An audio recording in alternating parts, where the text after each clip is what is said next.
It is called sexting, and though parents may still be in the dark about it, teenagers, they sure aren't. Sexting involves sending provocative pictures or messages via cell phones or email. Now, a recent study out of the University of Texas says 30% of teenagers have sent a nude photo of themselves via email or text. To talk about the implications of this is Dr. Marla Shapiro. She is a medical consultant with Canada AM and joins us on the line from Toronto. Good morning, Marla.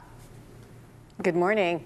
Now, Dr. Marla, you know, the internet is everywhere for teens. I mean, phones, school computers, laptops, iPads. I feel like pornographic images are available whenever you need them. So are we surprised that sexting numbers are not actually higher than they are? Well, there's a difference between having accessibility to look at pornographic pictures as opposed to sending pictures of yourself. And that's really what sexting is about. It's about the interaction between teens from the age of 14 to 19 in this study. And 28% admit to it, which may mean that it's underreported because it's based on honesty and self-reporting. So think about it. It means that you're actually taking a sexually explicit picture of yourself and you're sending it to somebody else. And that's not quite the same thing as having access to other pictures. Most of this tells us that the act of sexting is usually between couples that think that there's some kind of intimacy or a desired intimacy. But you have to remember that when you send something over the internet, even though you think you're sending it to one individual, that's not usually the case. Why do you think sexting is so appealing to young people? Why is it that we text instead of talk? You know, we're replacing all these social habits with these new technical devices, so people may find it easier to text than opposed to have the conversation and risk rejection. So that, you know, if you're interested in somebody and you send a sext as opposed to a text, then they're not interested. Well, it's not upfront humiliation, but what you don't recognize is that that may be forwarded to who knows how many other people, and your humiliation, rather than being individual one-on-one, may be, you know, as they say, out there.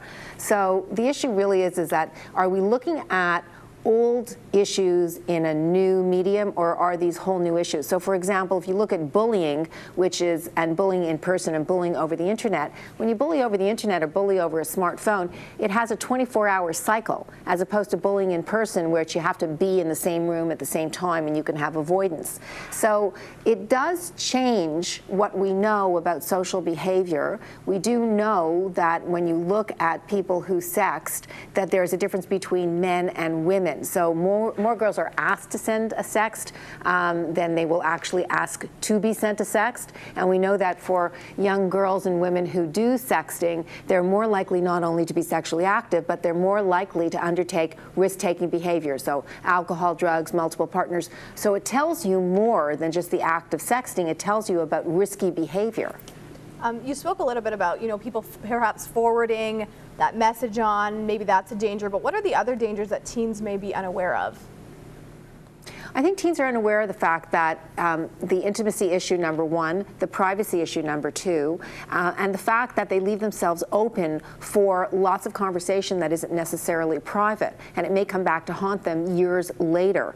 So, you know, from a medical point of view, recognizing that the information shows us that girls who sext are more likely to engage in these behaviors, it now becomes part of the lexicon of questions that you ask patients in your office. So we may talk about drinking and driving and safe sex and sexually active behavior and so on, but it may be easier to say to a teen, have you ever sexted or been asked to sext, and open up the conversation about other issues to talk about what the risks are, particularly if it identifies risk-taking behavior in addition to just the simple act of sexting.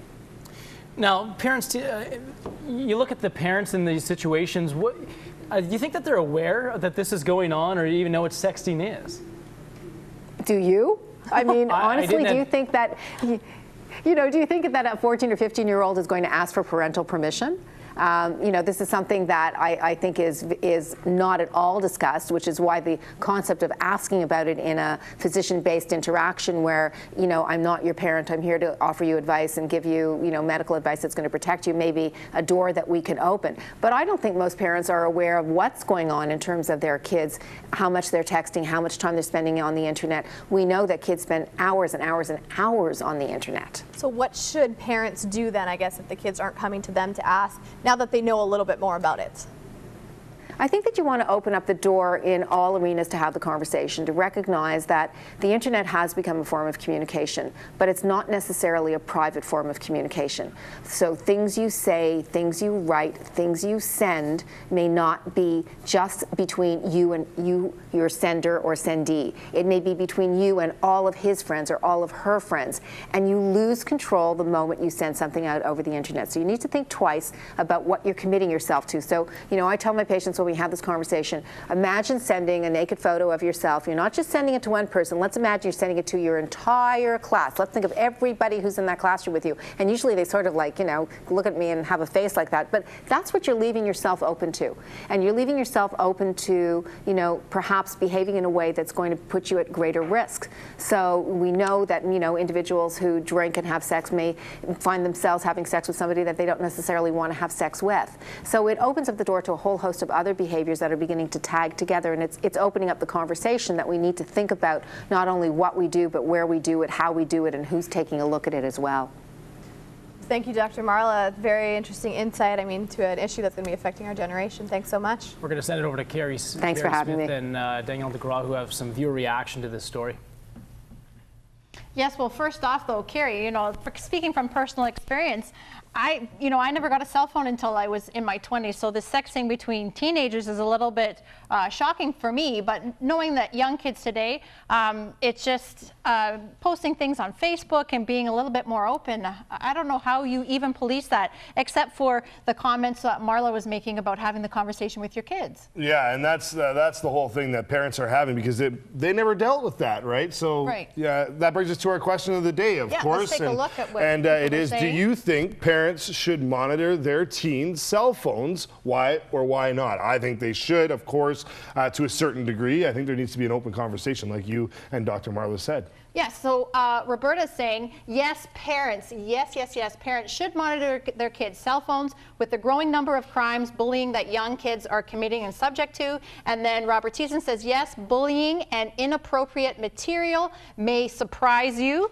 And then Diane saying, I believe in trust. If going back to that conversation with your kids. If you trust your kids, have the conversation with them. And then Carla says, depends on the age first off, and it depends on the kid. So yeah. And we'll talk. Those are all issues to talk about. Make sure that you, let us know. You can do it by Facebook, tweets. Hey, let us know what you think. Email as well, and we'll have more viewers' responses later in the show.